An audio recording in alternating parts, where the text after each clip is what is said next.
The loser-ish thing about me, besides this podcast, What? is the fact that I apparently do still have a soft side. Like, I don't play them, but I do still like video games. Yeah. They just Nerd. so there's a game called Gears of War that they just remade to put. They remastered it and also released it on PlayStation. It's always been an Xbox game. Yeah. I used to play that. I remember playing at Clayton's house with you. Yeah, we used to play. God, that the only LAN party I ever went to was that LAN party for Gears of War. That's good times. It really was. I spent a lot of time on that game with, and actually, what I'm gonna probably do tonight is get plastered. Yes. Ironically, in honor of the person I played that game the most with was. Oh. We had Gears and Beers nights, is what we called it. And How the funny fuck did thing he is, use the controller? I don't know, but he even the. Do you remember how Sorry. Gears of War had the thing where you had to click the button to reload perfectly? Yeah. He was great at it. Yeah, he had one arm, and he was pretty good at Gears of War. I don't understand it. I mean, it's like drumming for Def Leppard, I guess. Yeah, it's true. But we at these Gears and Beers night, and I didn't even this didn't even line up on purpose, but Gears and Beers. Gears and Beers. Jesus Christ, that's so good. But we would listen to Bad Religion. Oh, wow. That's what we would listen to when we were playing. Yeah. I kind of have to do it tonight. He was a good guy. Rest in peace, Dude. I don't know what this. Watch your alcohol Bizarre. intake. We talk about booze a lot on the podcast. I don't drink a ton, though. Neither do I. That's what I'd say. I know that we promote drinking, and I'm fine with that. But to any of you listeners, just check yourself. Excess in moderation, folks. Yes, very well put. Oh, I'm excited for this too. The other thing that I need to do this weekend is I think my daughter is of age that she is going to find the Holy Grail funny. That's awesome. I'm going to show my daughter Monty Python and the Holy Grail. That's a pivotal moment, Right? watching that for the first time. It really is. Yeah. I remember watching it for the first time and realizing like, oh shit, this movie that my parents have been quoting this is hilarious. Yeah. This is what real comedy is. They're genius. John Cleese is... I fucking love John Cleese. What I was just going to say, and I've been obsessed with John Cleese ever since. Have you watched the show Faulty Towers? I have not. No, I've heard of many good things. If you have any spare time this weekend, Dude. I mean, you will fucking love it. Horribly always pissed off man trying to run a British bed and breakfast. And it's Amazing. just fucking...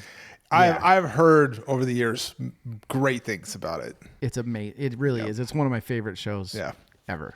I love British humor. Are you a Monty Python guy? Like not... I don't... That's a great question for this specific episode. Because you could ask, are you a punk rock guy? And I would have a very similar answer. I am not a Monty Python guy.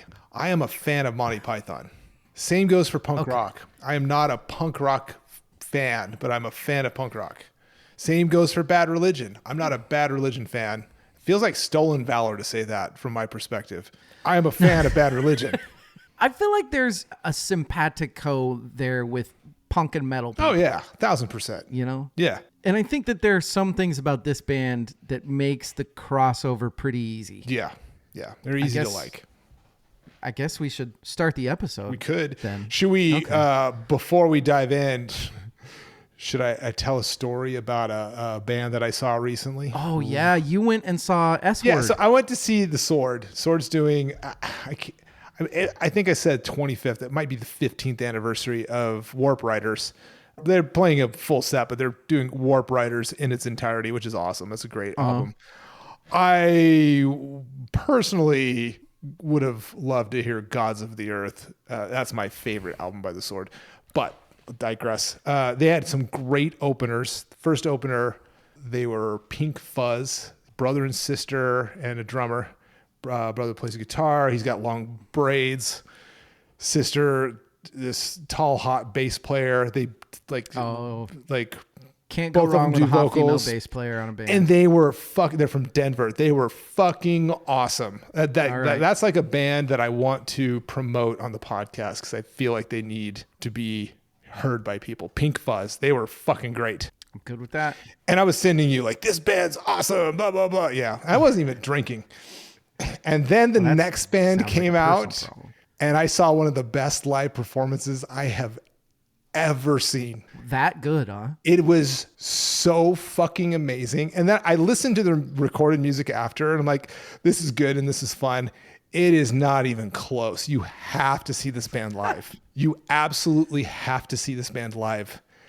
And the name of the band, they're from Austin, which makes sense because the Sword is from Texas. Keep it weird. Is Rickshaw Billy's Burger Patrol is the name of the band. Rickshaw Billy's Burger Patrol. And I can't even, it's a 3-piece. First of all, the drummer is a fucking absolute unit. Have you ever, I think it's like a beer commercial. There's like this big kind of like fat guy walking on the beach. And he's like, just like strutting. And everyone's looking at him like he's the hottest guy on the beach. That's the drummer. He's like huge. He's enormous. Giant belly, like mustache, curly hair, fucking killer drummer. He's an absolute unit. And then the bass player, insane, jumping all over the place, playing chords, backup vocals, doing like kind of the harsh vocal part of the band. And then the singer guitar player is playing an 8-string, strung up really high, like, love that. and doing, dude, I can't, I mean, what I can't even, like rock, funk? What are we dealing with here? Our friend of the pod, my former neighbor, Tyler, he said, he went and saw somebody at the merch stand. He said they think of themselves as doom wop. Come on. So, I mean, it's kind of like Torch. It's like, I mean, the musically not like Torch, but like multifaceted influences. I heard ZZ Top influences. I heard like Deftones influences, like Gent influences, doo-wop influences. It is the fucking wildest shit. And they are incredibly entertaining live. One of the best live shows I have ever seen. Does not translate. Their recorded music is fine. It's interesting, fun. Not even close to the live performance. It is one of those bands you have to go see live. You absolutely have to see them live. Are you a Deftones guy? They just came out with a new album. Yeah. Yeah. I've listened to one track. I haven't listened to the whole thing yet. I do We'll like put Deftones. it on. We'll put it on our either our review or what did we miss. It'll be on one of those. That'll be good. Yeah. Probably the next album review. Yeah. I have never listened to a Deftones album. Go start with Around the Fur and then do White Pony. I've heard Deftones, obviously, but I've never. I always thought that I always kind of thought they sucked. No. Yeah. No. Good. I'm glad to be wrong. Dude, White Pony is. Yeah, but it didn't. The people that's an album you have to listen to as an album. Well, that's the one that is everywhere all the time. Yeah, but it's that good. The people that would always talk about that's Deftones, a 10 out of 10. They weren't really. Wow, that's okay. No, White Pony's a 10 out of 10. Okay, so yeah, it is. I guess maybe Around the Fur. Start earlier. Start with Around the Fur or what other band would you compare him to? Like a more mellowed out Tool or like a Chevelle kind of. Chevelle Wishes. Oh my God, I don't know. Because they're really fucking like dark emotional stuff, aren't they? Or like shoegaze corn. Yeah. I don't know. That's exactly how I picture them. Yeah. Which again, I don't picture you ever listening to that sort of thing. It's undeniable. It's an undeniably White Pony is an undeniable album.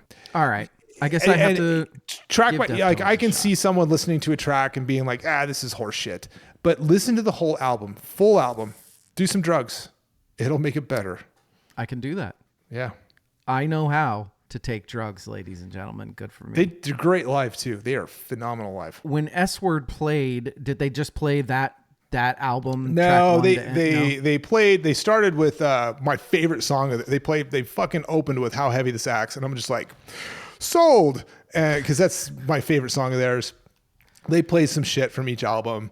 They close with Freya, of course, because they have Okay. to. That's contractual obligation. Rock band, whatever music game that was on that blew them up. Oh, is that like a Guitar Hero type of thing? Yeah, Guitar Hero or one of those. Okay.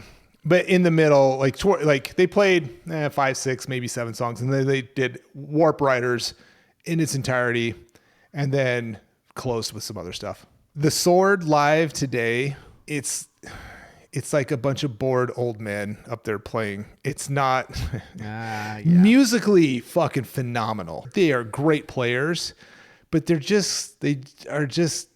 seem disinterested, except for Kyle Shutt, the blonde guitar player. He wants to rock. I can tell he still wants to rock.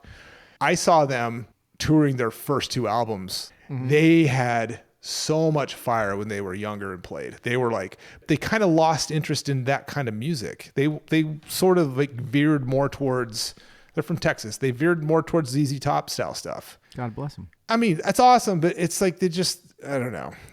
Dude, they've been around since fucking 80. No. Like, that's not true. That's a different band. Canadian heavy metal band, right? They're not Canadian. Oh, no. That's Sword. You're Sword. talking about The Sword. The Sword. The Sword. The Sword was 2003.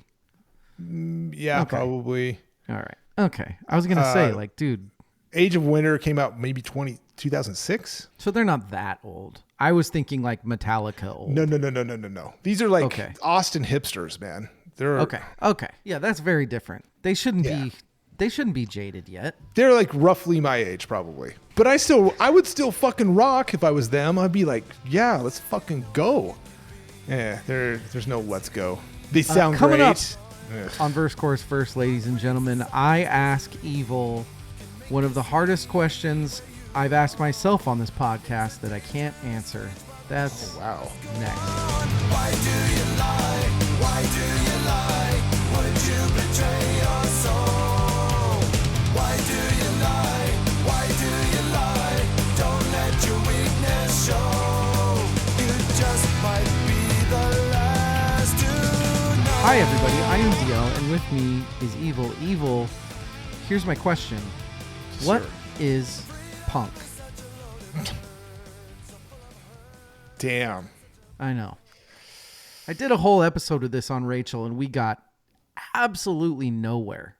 Absolutely nowhere. I think at its root, this is a non-answer. At its root, it's an attitude. I like that. That's punk rock.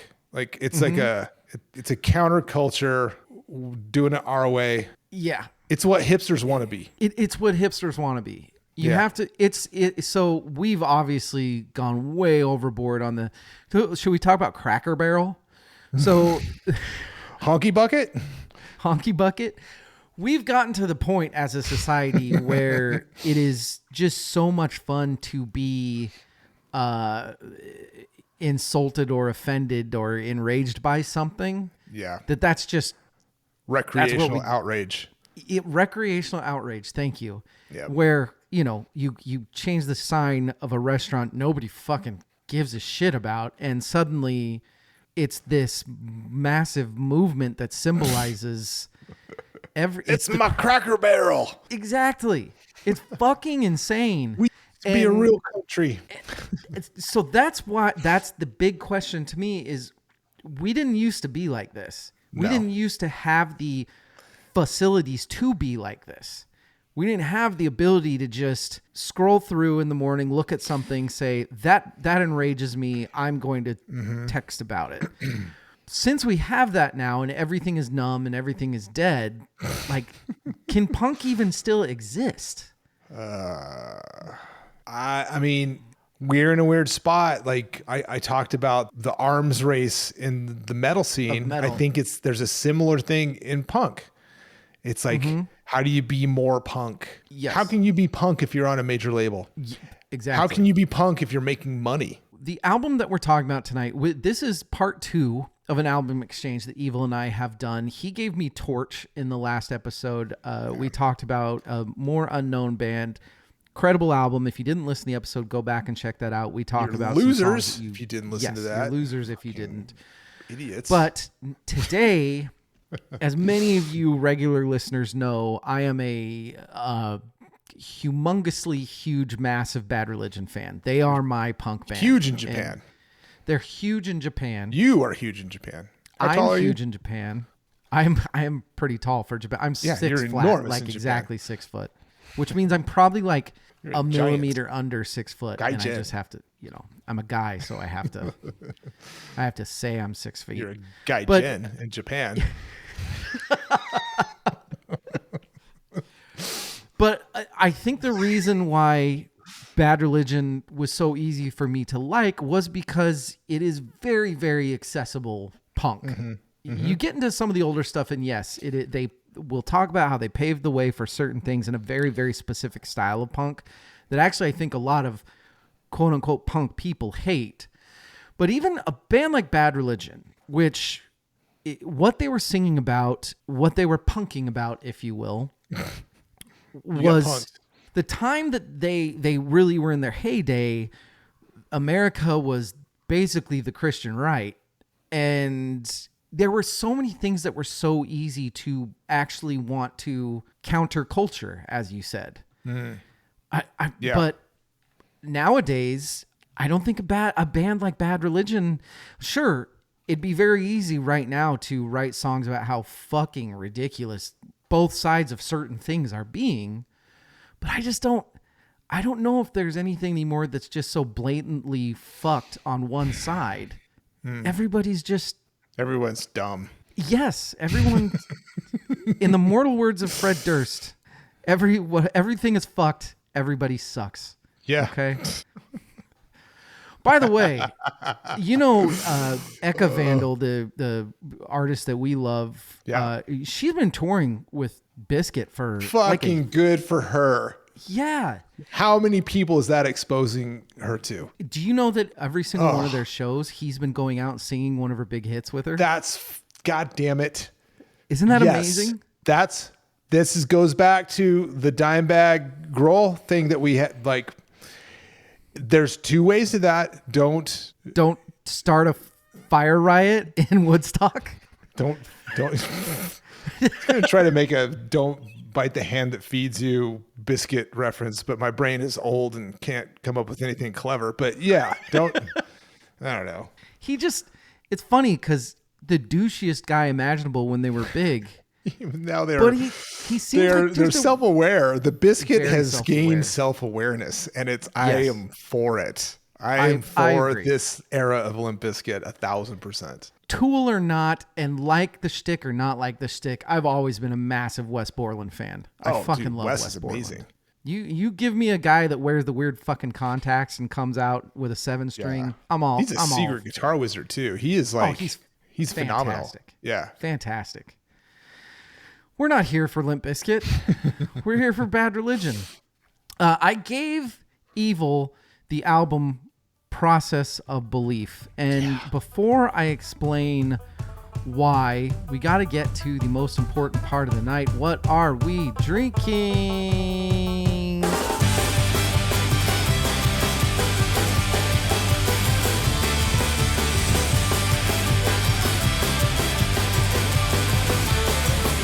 I'm going to go first because I know I lose this time.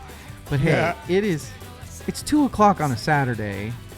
I've already had a cocktail, so I'm just drinking a Michelob Ultra. Just give me my 2.6 carbs and 95 calories with, what is this, like a 4% beer? Something like that. Hey, I still have to function for the rest of the day. I still got to watch Monty Python. That's basically mouthwash. It really is. Delightful seltzer water with about this much alcohol in it. Speaking of mouthwash, do you know how many people have reached out to me about the fluoride comment? It's Really? fucking insane. They're like, "Oh, I remember that," or "You can't be old enough to remember the fluoride." Like, many. What was the name of it? Somebody was like, Swish. that was called something. Swish. Swish. Yes. Yeah. That's It's nuts. it's always the shit that has nothing to do with music that people reach it. Like the Disney shit, the mouthwash, it's always random fuckery that we end up. Like I'll Adult get Disney. 12 people that'll email me about Gears of War probably after this. Fucking what's your tag? Let's play. Which Yeah, that's not right? gonna happen because I'm not a. I'm fucking, dude. We should Have you ever- stream. We should have an old man gamer night and stream it. I'm totally down. We'll make millions. We'll make millions, and I'll get intoxicated and start yelling slurs at the television. it'll be so the many computer screen. young people watching us talking about how fucking bad How we suck. canceled we're gonna be. Oh, and how canceled we'd be. Yes, yeah, that too. What are you shoving down your gullet? I'm still drinking Michter's American because, like I said in the last episode, these two albums were just such a pleasure to listen to. There was no Yeah. friction. There was no friction listening to either of these. It didn't feel like Sometimes studying. truth is stranger than friction. That You're was a stepping on my bad dad one. joke toes, man. That was good. So Hey, I wanted a good, like, I really enjoyed both of these albums. Good. I wanted to pair them with a beverage that I just enjoy and is easy for me to drink, but isn't like swill. It's like Michter's American whiskey is fucking great whiskey. Michter's American whiskey is one of the best American whiskeys. Like, Yeah. I'd say top 5. It's so good. Yeah. If you're a bourbon lover, go get a bottle of Michter's American whiskey. It's basically bourbon. They can't call it bourbon for reasons, but that's what it is. It's Yeah. better than their bourbon. We did Torch out of, where are they? Were they Massachusetts or Miami? Miami, they're Floridians. And now we're Also doing crazy. And now we're doing Bad Religion, California. Good California. old-fashioned California punk. Both coasts. We got America. you covered. We're going to take a break, and then we're America. going to talk Process of Belief by Bad it. Religion. Very excited to talk about a full Bad Religion album. Yeah, hey! Whoa, whoa,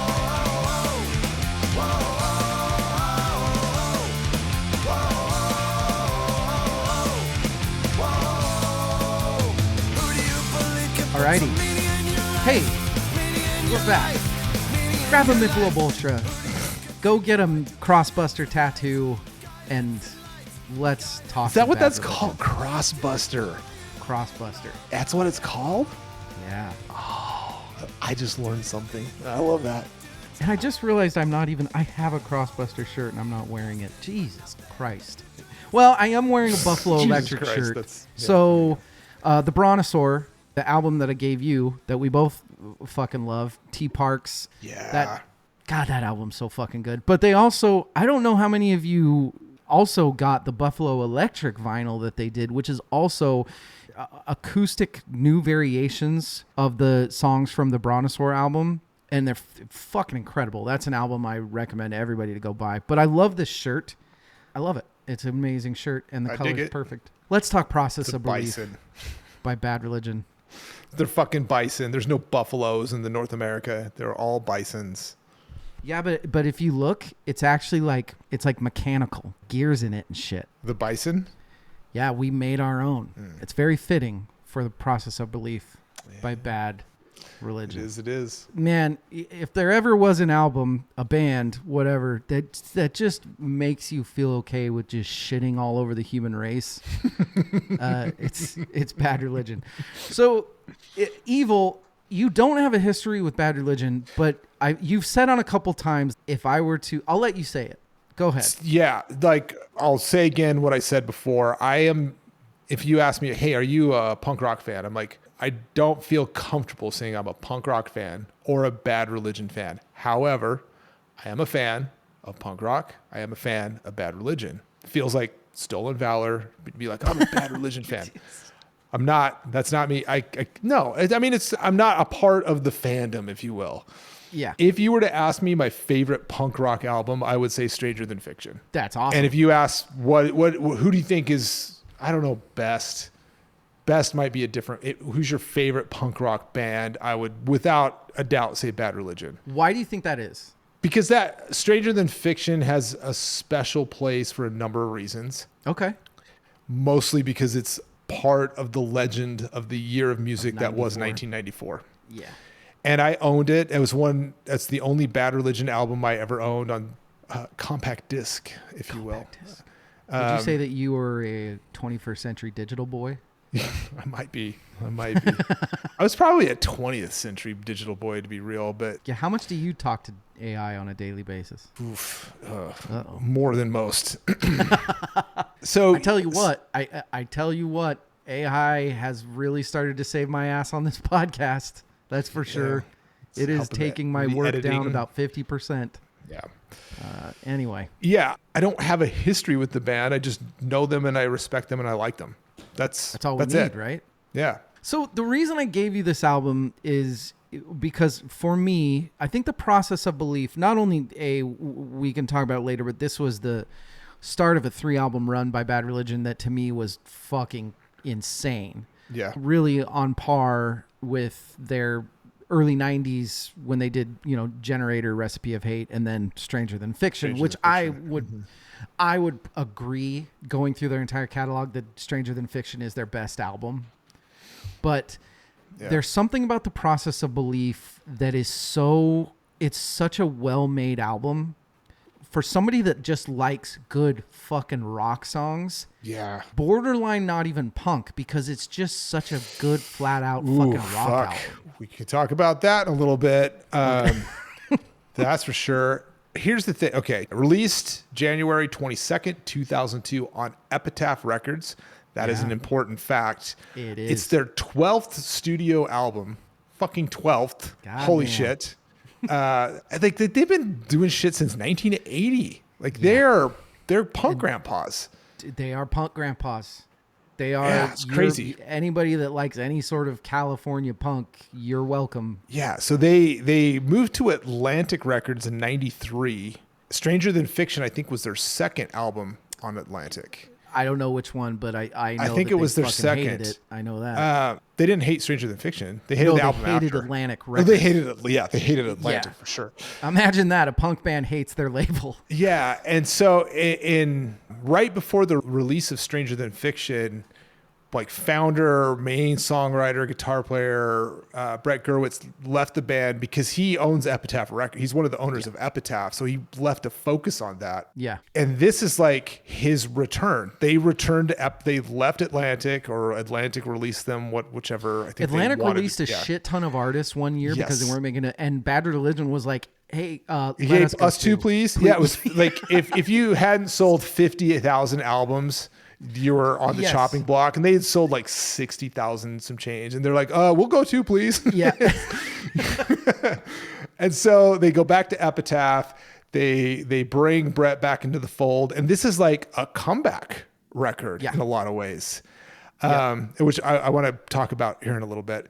It also features Brooks Wackerman on drums. So their previous drummer, Bobby Schaer, tore his rotator cuff, and just he couldn't. And he's like, I'm going to do some other. I'm going to go drum tech instead. Brooks, talk about absolute units on the drums. Yes. Holy fucking shit. I look him up.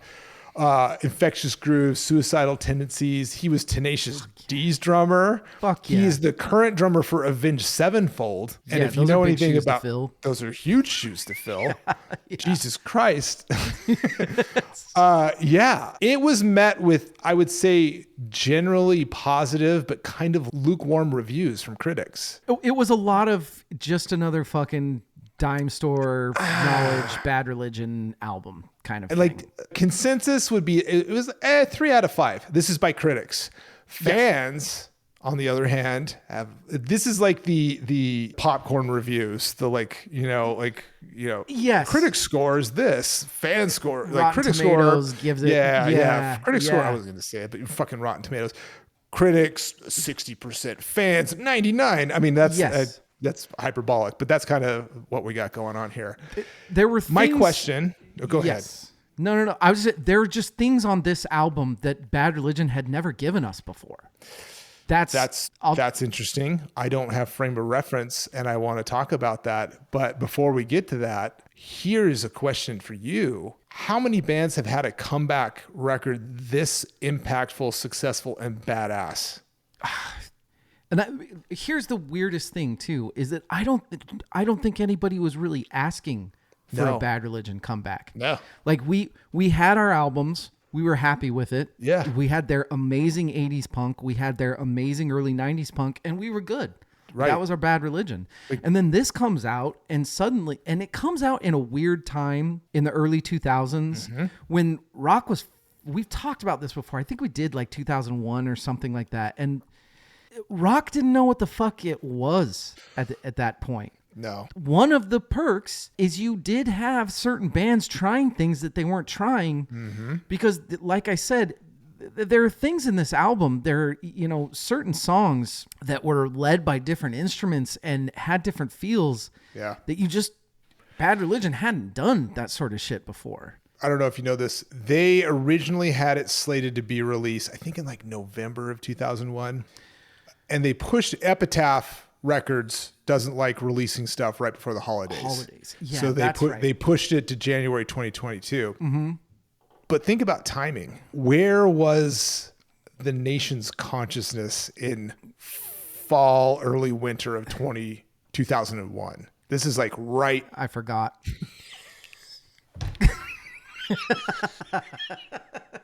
Sorry, people, if that offends you. Whatever. Go fuck yourselves. Whatever. We're done with it. We're having fun now. We don't care. That just the timing of everything of this album is super interesting.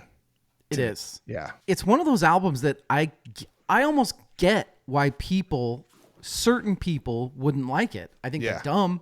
First off, it's polished as fuck. For a punk album, Incredibly. What Bad Religion does with their guitar parts, the crispness of their drums, the fucking harmonies. Yeah. These are not punk techniques that they use. No. The only thing that's really punk about Bad Religion is the the super fast drum downstrum and the lyrics. Yeah. That's what makes Bad Religion, that and the Crossbuster. That's pretty much what makes them punk.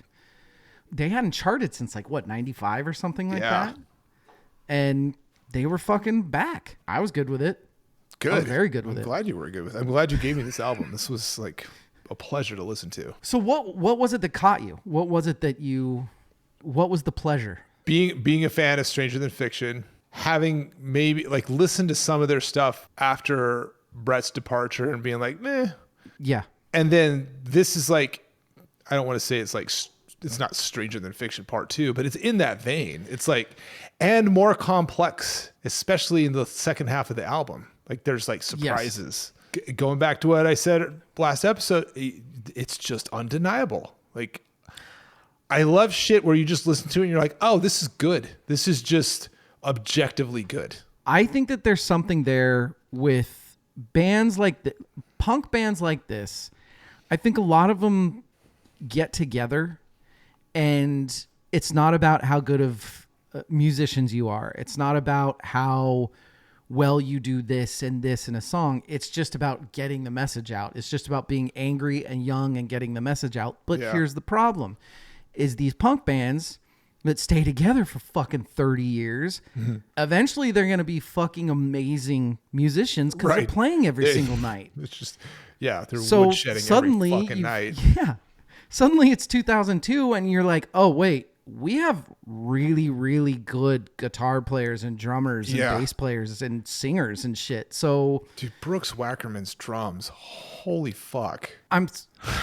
We're spoiling one of my awards. I don't care, but yes, here's the thing. Shit. Bad Religion has notoriously been shat on for drums in a large part of their discography. Not today. There are very few things that I've ever understood less than not just this album. You show me 90% of Bad Religion albums with any of the 4 drummers they've had, and tell me the drums aren't fucking insane. But the drums on this album are incredible. It's bonkers. He's a machine, man. I'm really glad you said that because it's very true. I think, do you have anything else to say specifically about this album? Because I think awards and categories is going to take a while. There'll be plenty to say in awards and categories. I've saved stuff for there. I'm going to agree with that. Let's take a break and get into Shawards and Schmatterboards. What's right is wrong, what's gone is gone, what's clear and pure is not so sure. All promises become a lie, all that's been lied corrupts and died. We're back. You're back. your back's back. Hey, That's gross. should we do some Shawards and Schmattergories? Yeah. So, the David Crosby Meh Award in 2002, the year this came out, Bob Mitchum came out with a review on Pitchfork.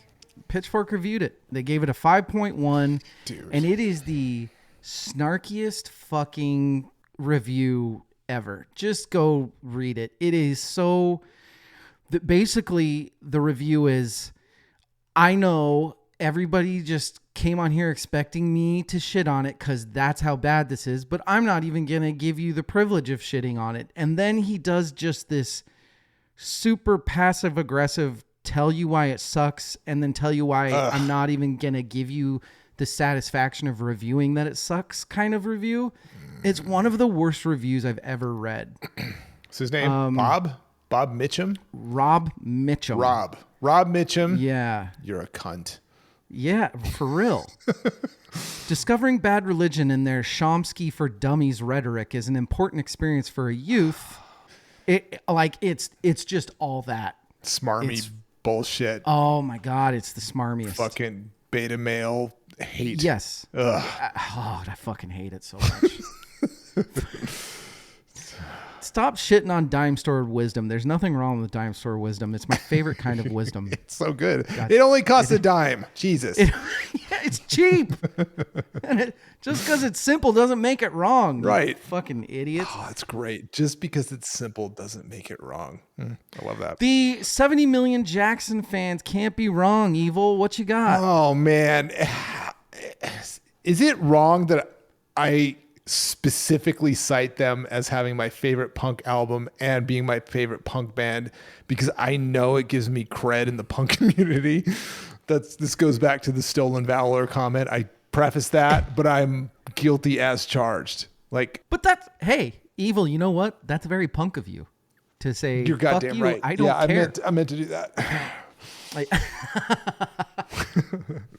that's the funny thing about punk is anything that you do, the second somebody says, well, is that punk? Then you just say, it's what I want and I don't care. Yeah. That makes it punk. All right. Well, yeah. That's, So there you go. Fuck, that's at the core of my being.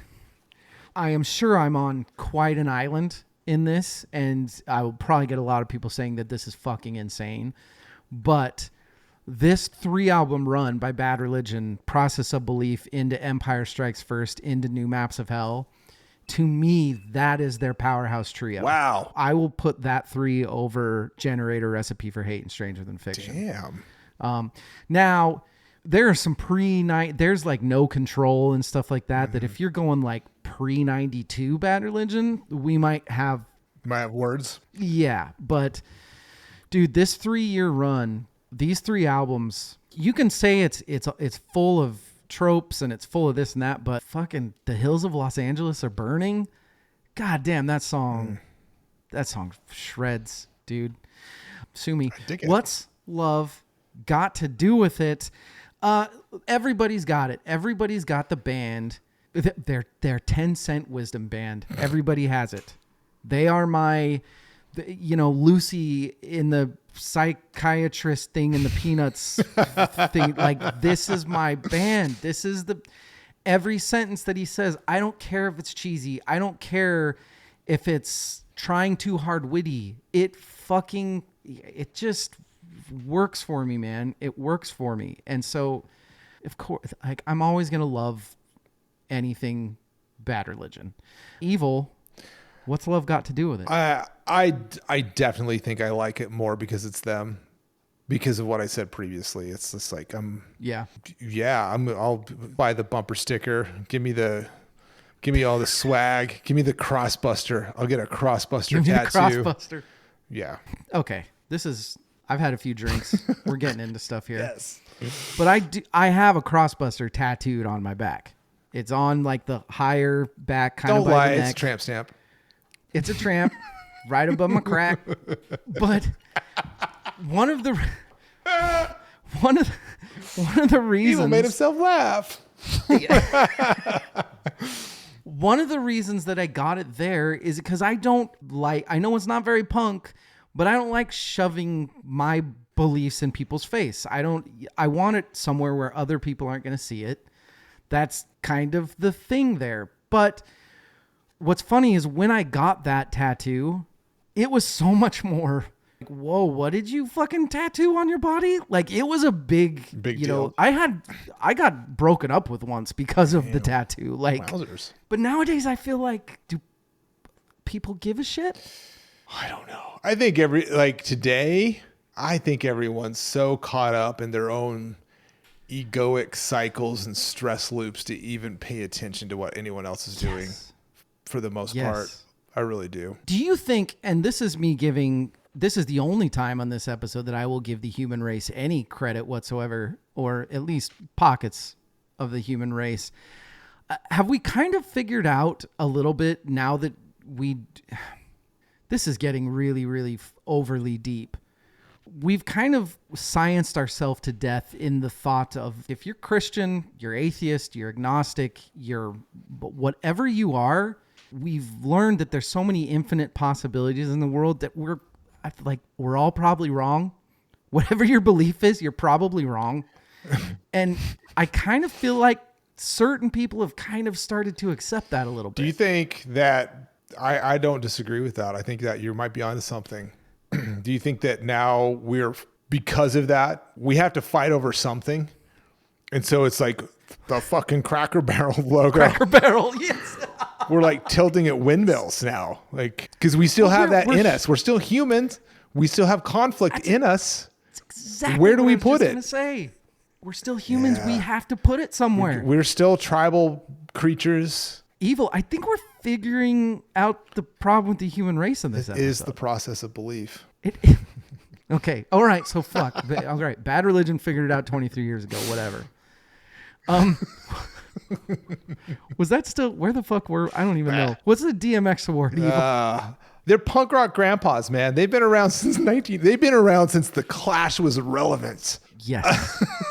I mean, they were part of it was kind of like the second wave of punk at the time, but it was like the heyday of punk music that the 90s punk was a throwback to, which they were also a part of. It's like they're in it, man. They are part of they're on the Mount Rushmore. We're spoiling my influences and influencees, but if you like California punk, and if you don't know what that is, No Effects, Offspring, Rancid, Green Day, you can thank Bad Religion.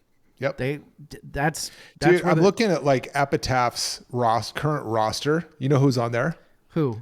Soul Glow. Fuck. Okay. Also, can throwback, punk still exist? Right. The answer is Soul yes. Because Soul But Glow. I'm also there's some Social Distortions on there now. Pennywise, obviously. Parkway Drive's on there, which I'm like, fuck there you go. yes. There you go. Soul Glow was like the yes. Fucking Soul Glow. Fucking love that. I do. God, I love Soul Glow. They're so fucking awesome. Yeah. I said DMX award, what makes him unique is this is clean, smart, methodical punk. There's a lot of really smart punk out there. There's like the Descendants. I don't know if you've ever gotten to the Ascendants, but they're the punk that's, Black Flag sort of. Well, that's a tough one too, because he's a fucking smart dude. But we'll say Sex Pistols. You got school tomorrow. Sex Pistols.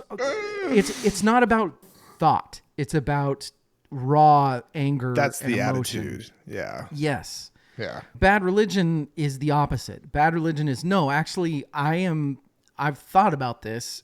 I know that you think that I'm the dregs of society, but I'm actually really fucking smart, and I'm here to give you my side, which could help you fuckers out, like that sort of thing. I just saw something else. What? Do you want to know who else is on Epitaph?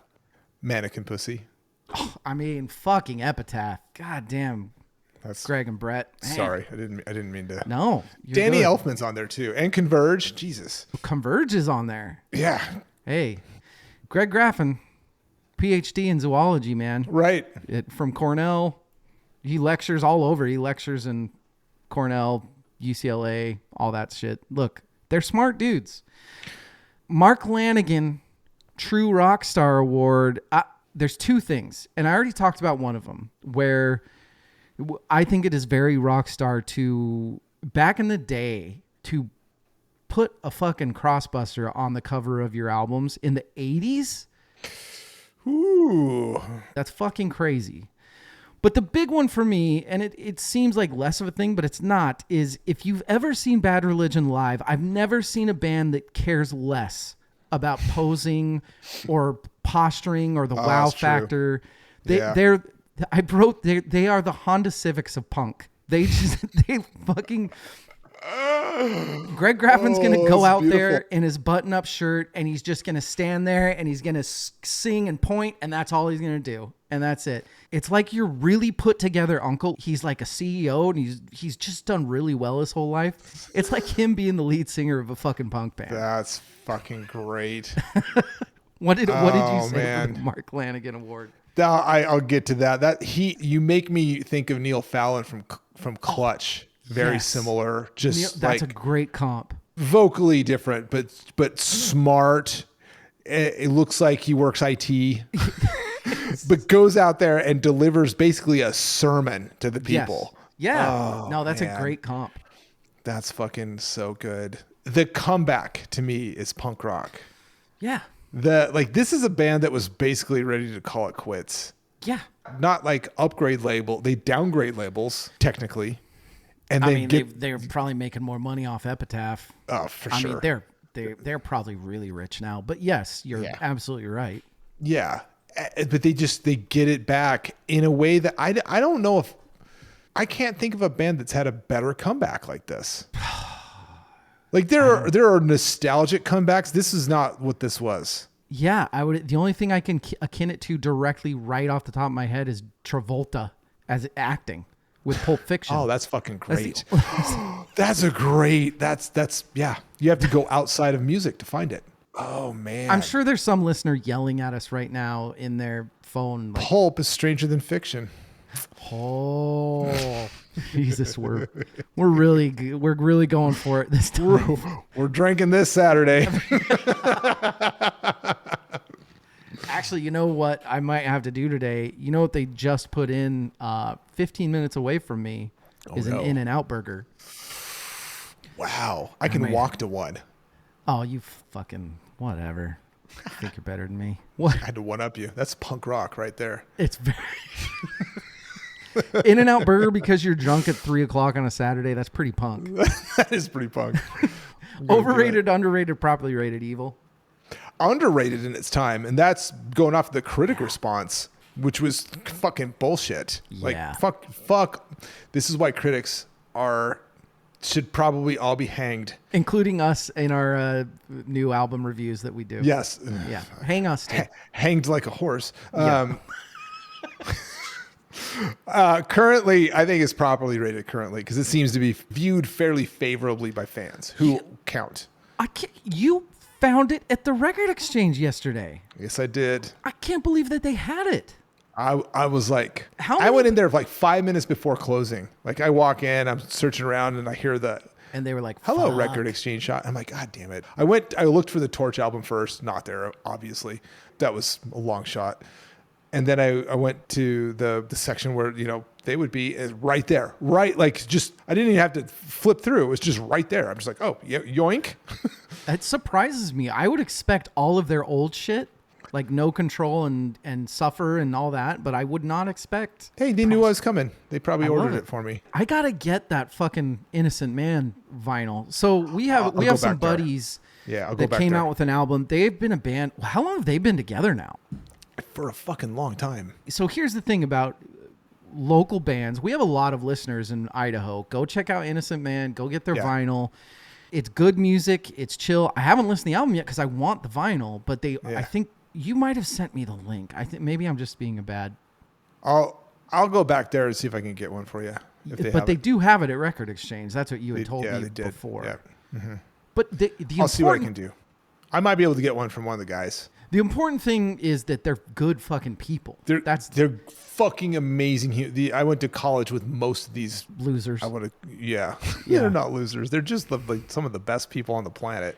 That's the thing. This is one of those things that if you are in the Boise area, which we have a lot of listeners in the Boise area, go find Innocent Man and go see a show or buy their vinyl, because not only is it good music, I don't know if you're into it or not. And like I said, I haven't heard the album, so maybe it sucks dick. I don't know.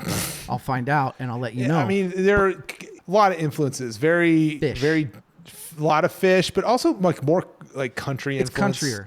Yeah. They got a violin player. Americana. I'll call it Americana. What I do remember is their violin player kicks fucking ass. Oh, Kristen's amazing. Yes. Yeah. She used to train with me. Like half of the band came to my kettlebell classes. Really? Yeah. They're just good humans. I love those people. They're great. Good humans. Yes. Hey, Dimebag Daryl. Is he our patron saint from moving forward? Oh, I have to get a Dimebag candle, like devotional candle, to put next to my EVH. There you go. Yeah. Oh, yeah. Okay. He's who we should all aspire to be. Shred on guitar. Red dyed goatee. I mean, he's dead, but today's Tom Sawyer. Likes barbecue. He was the Tom Sawyer for a while. He was. Yeah. Oh my God. Dimebag was the guy. He was the guy. He was the main character, man. Influences. Wait, did we do? I didn't answer. I'm going to say properly. It's punk. It's not supposed to fucking matter if it's popular or not. But this got him some money. Good job. They deserved it. Influences and influencees, I already said it. They founded the California punk. They are the influence. And yes, of course. Stooges, Clash, yeah. All of the bands that influenced punk, influenced the late 70s punk scene, influenced these guys. Influencees, everybody on Epitaph. It's really cool. Everybody you listened to in the 90s who was a punk band. I know that I make jokes a lot and shit like that. I am not by any means anti-Christian. I have a lot of Christian friends. In the end, I don't give a fuck what anybody believes. I really honestly don't.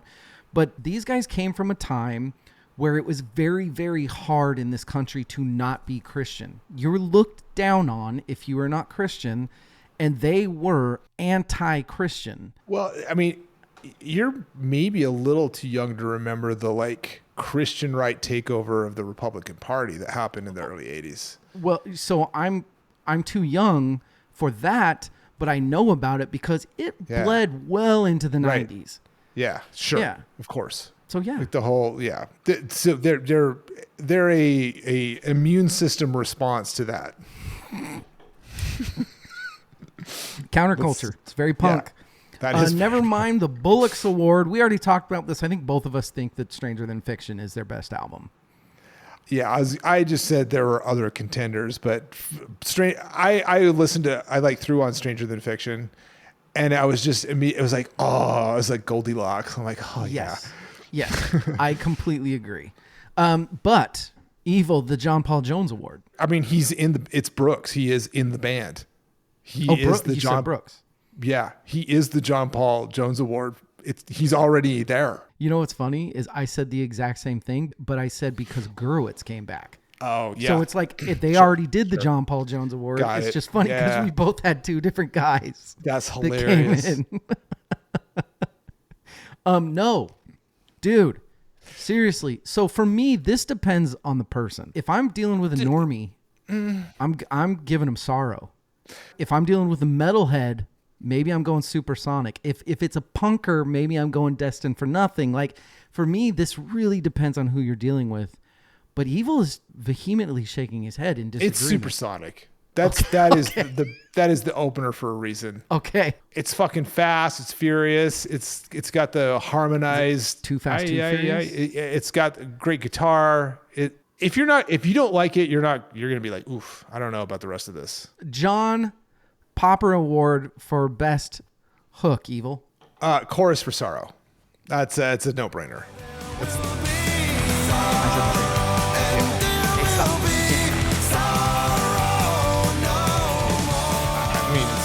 That's the song for the normies. Yeah. It sounds like a Police song when it starts. It's like, what the fuck, man? It's out of nowhere. Yes.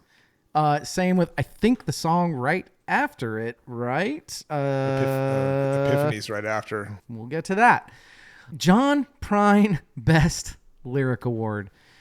So I'll let you go first because I have 17 quotes here. Yeah. So I was gonna. I had a placeholder immediately when I started this. I'm like, okay, it's the lyric from Materialist that they named the album after of the process of belief. Is yeah. That was my placeholder. okay. You know me, might as well jump. I don't give a fuck about lyrics. But the lyric that jumped out at me over and over and over again, and I'm like, God, that is just good wordsmithing. With mercurial smile and I can't even say it. Oh, we've been With drinking. mercurial smile and incurable style is Yeah, fucking deft it is. wordsmithing. I think, here's what I think. You and I don't talk about fucking spiritualism or religion or anything like that, but I kind of get the gist of you a little bit, like the outer layers. I think if you read the lyrics in this album, you would like Leonardo DiCaprio the whole fucking I'm time. sure. Yeah. Because their whole thing, like I said, I already said it. Their whole thing is, look, just admit that you don't know. Right. Just stop knowing everything because you don't know. That's fair. The whole first verse of Supersonic, well, am I making haste or could it be haste that's making me? Just about how the whole human race goes so fast that nobody can. You just can't do it. And that's okay. There's no such thing as hell, but you can make it if you try. I love that. My pleasure center is a shelter for a reptile. I love that. There's no such thing as human debris. I love that. There is a lot in this album. There's a lot of take the time to check on each other. Take the time to call the friend. Yeah. Make sure they're doing okay. Yeah. We can all do better. Everybody, A, there's always somebody's situation that's worse than yours. And B, that doesn't minimalize what you're going through Right. kind of Right. shit. Yeah. Does it make you suffer because you have to die? The desperate need to believe in something, I think is what he's speaking to there. Is it best to live a lie? I love that. Mind over matter. It really don't matter if the street's idle chatter turns your heartstrings to tatters. Stop being a little bitch. Let's see. What else do I got? If it's real to me, do I have to prove it to you? That's fucking, come on, man. Ignorance and greed and miracles for the blind, media parading disjointed politics, founded on petrochemical plunder, and we're the hostages. All promises become a lie. All that's benign corrupts in time. Fucking, it doesn't. We are the prey. Culture is the predator. I could go for fucking ever. And you can call that dime store wisdom. Here's the one. Here's my one. Here's what I'm doing one more. I'm bored to the extreme, this world of foolish dreams and disillusion. I am not who I seem to be, and sure I might do harm and bear my right to arm. Retribution, if only someone would listen to me. So there's a lot in this album about how can we act so shocked about these terrible things that people do when we're all faced with the shit that we are faced with every single day. Yeah. One of my favorite parts of any movie ever, and I am not by any means advocating for this movie. So huge hand up on this, but the More documentary Bowling for Columbine, they interviewed Marilyn Manson, and Moore sits down with Marilyn Manson and he asks, if you were to talk directly to the kids at Columbine, the people in the community, what would you say to them if they were here? And Manson's response, and this is one of my favorite things, I'll always remember it, was, I wouldn't say a single word to them. I would listen to what they have to say, and that's what no one did. That's one of the better fucking responses I've ever heard. I just read 8 million lyrics. Sorry. Sorry, I just mentally had the vision of Marilyn Manson saying that with one blacked out eye and one white contact. That's pretty much, yeah. He had black paint across his face and everything else is pasty white. And, yes. Yep. And he's sitting there like cross-legged, like, well, you see. Yep. Okay. Well, I'm getting off my weird Greg Graffin soapbox. Evil, the Eddie Van Halen Award. The solo, there's the second half of the album is just sprinkled with all kinds of tasty guitar shit. It is. I mean, like surprisingly, like I'm like, ooh. It's one of the reasons I picked this album for you, because it is heavily guitar driven. Oh my God. Side A feels shot out of a cannon. Like it's just punk. It's like straightforward. Not all tracks, but it's largely straightforward, like pedal to the floor, balls to the wall punk. At least one. And then through the three second is half, punch you hit sorrow, and it like changes up, and then they start becoming more and more complex. And there are these really tasty solos through. So I had a number to pick from. I went with, and I picked this one because it kind of extends into the outro of the Defense. So after the solo hits, and then there's a bunch of shit that happens after it. It's just really good. I could have picked same for Epiphany. Like, Yeah. No, that's really a good, one. good guitar playing. Really, really good guitar playing. So you already stole my thunder for the Eddie Van Halen award, but I said just the entire part that Brooks Wackerman gave to this album. Oh, yeah. The entire album. We already talked about the reputation that Bad Religion drummers have. It's wrong. Sorry It's about it. insane. Wackerman is fucking dealing in this album. And there's actually, oh shit, there's one more lyric. There's one more lyric that I forgot about. And We fucked up. You are going, the friendship test. Yeah. Fuck. What do you think my favorite song is? Oh my God. You just talked about the one that I was going to say, which is The Defense. You were going to say Defense for me. We'll talk about that. Okay. There's plenty of time. I was going to say Epiphany for you. Epiphany. That's a pretty good one. See, It's not it though. the problem with my pick, because it's probably not it too, is I picked The Defense for you based on the lyrics. I think this is Evil's whole fucking outlook on society. So, but if you weren't getting into lyrics, then that didn't do it. Okay. But to state the obvious, this world is perilous for us. But one of the lyrics that speaks to one of the big things we talk about on this podcast is, there something worth aspiring to, and can it be found in a record store? Well, it's not there anymore. Old man yelling at cloud. What the fuck has happened to art? Sometimes the fucking clouds need to be got after a little bit. Yeah. Sometimes it's well deserved. Sometimes the fucker just needs to get off your lawn. The Surfer Rosa Award, you pretty much just walked through it. I mean, it's a punk album. I prefer the B just because it's weirder. Like you said, it's different. The B is a fucking bop, man. Yeah. Side A, great. But it's very in the box punk for me. Yes. Side B opens up, and they're getting crafty and cute and creative and doing some shit that I did not expect. One might say that it is a Surfer Rosa style album. I think it is. Damn it. Yeah. I think this might be the first time that is actually applied. Perfectly. Yeah. Actually, you might be right. Do we rename this to the Process of Belief Award? We can just rename it every time we find There's one. a usurper. The Process of Belief Award. The Time of Your Life Award. Here's the hardest one to do. There's not a song I don't like on this album. I went with Evangeline just because it comes at a point where you can be a bit worn down by, look, it's punk. It's repetitive. You hear a lot of the same stuff in the same album, and it can wear you down. I just don't think the Evangeline hooks as much as a lot of the other stuff. That's what I went for my least favorite. That's fair. What do you think? There was a bonus track, probably like the Japanese release. Did you listen? It's called Shattered Faith. Did you listen to it? No. Yeah. But I would have probably heard it. Would it have been on the... It's on a compilation of somewhere. Can't remember where. I found it in Spotify. I listened to it on like YouTube first. And I'm stealing someone else's thunder because this I think is brilliant. They said, if you took You Don't Belong out of the album and put Shattered Faith in there, it would be a perfect album. Like, oh, this is a good song. And that's my answer is I think You Don't Belong.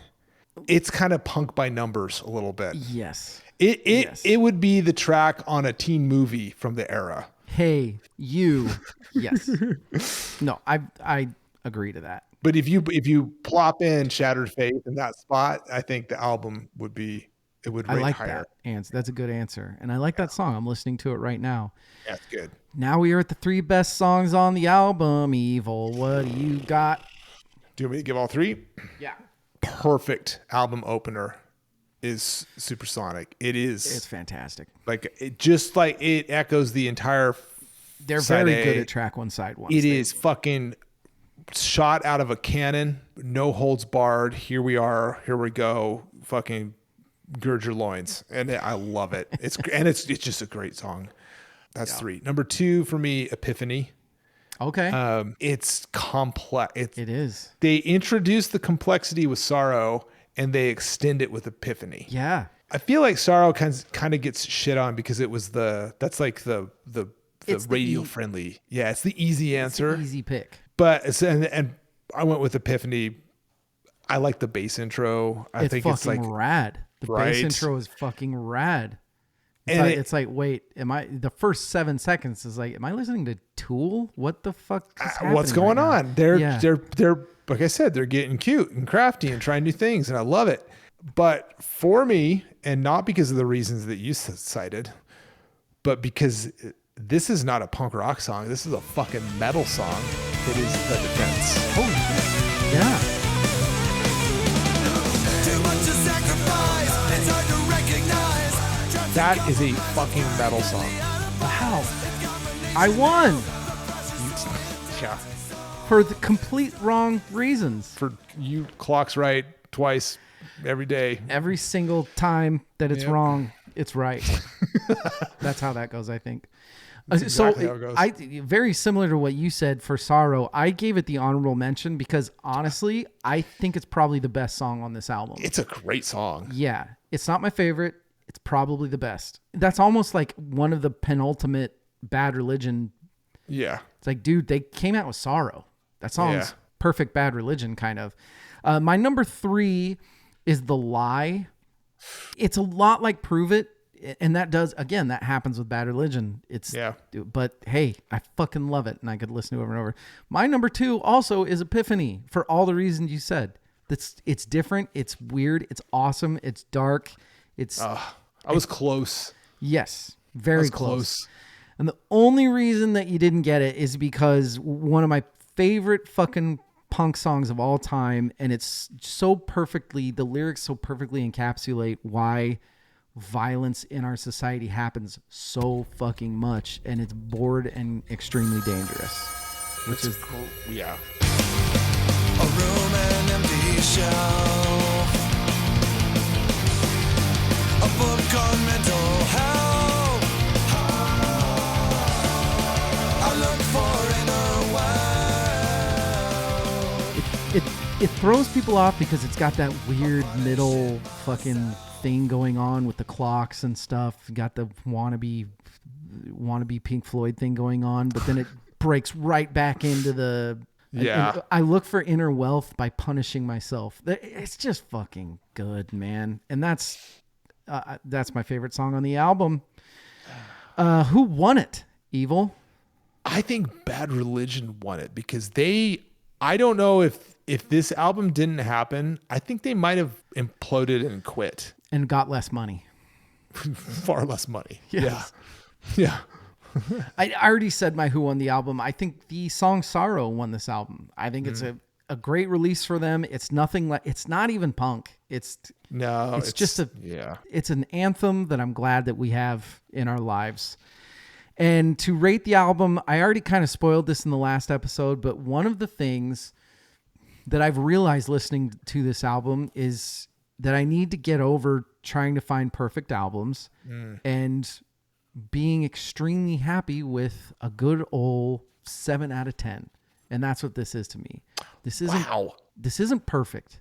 This isn't, there is some repetition, and there's a couple songs like you said that is a little paint by number. It's like, you don't need this one. Yeah. I'm not shitting on it saying it's a 7 out of 10. I will listen to this. You give this to me every day, I'll fucking listen to this. Yeah. I fucking love it. Doesn't make it a 10 out of 10, and that's okay. And I'm okay with that. I've discovered myself. Very proud. Evil, what'd you give this? I should probably recalibrate my number one. I just don't like ranking stuff. I know you don't. That's what makes it so fun. It's so, I don't know. I should recalibrate, but because I gave the Torch album an 8.5, I think this one ranks higher. Wow. I'm going to give it an 8.75. Hey. There are some missteps. I think You Don't Belong doesn't belong.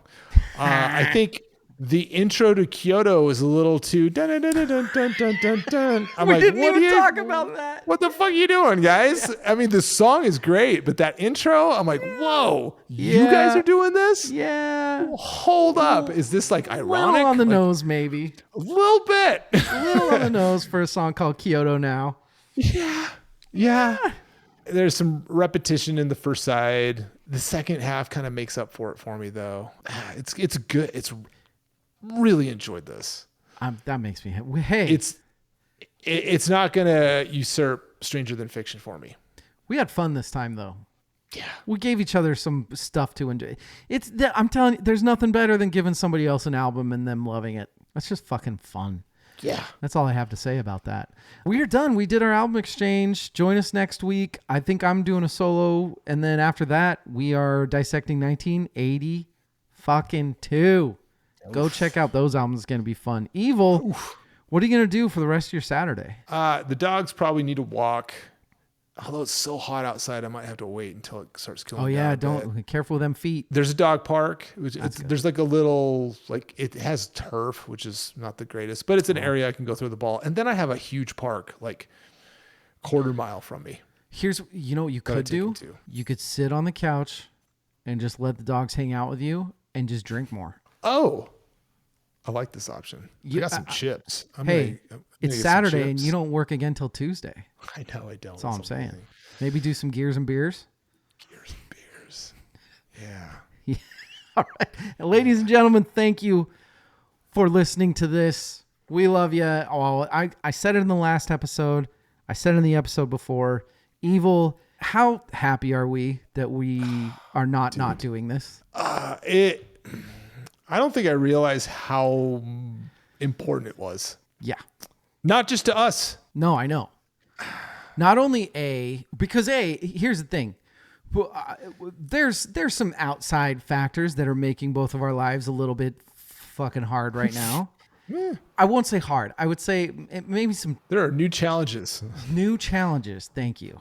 Yeah. And I did not realize that this was the outlet that it was. I wasn't looking at it like that. Right. Or the sidetrack that it is. The lesson, I think, is find meaning and give it attention. That's perfect. That, and don't just try to not give a fuck and enjoy something. Don't Right. give a fuck and Do. just enjoy something. Just do it. You know, my ritual of like, if there's an album that I want to go grab for an episode and I get to drive to the record exchange and go get it, that is like a ritual that I don't want to ever stop doing. Versecourseverse.com at VerseCoursePod. Did I just say that? Yes, I did. I said it right. Sure, you did. I heard it. We love you guys. Good night and good luck. When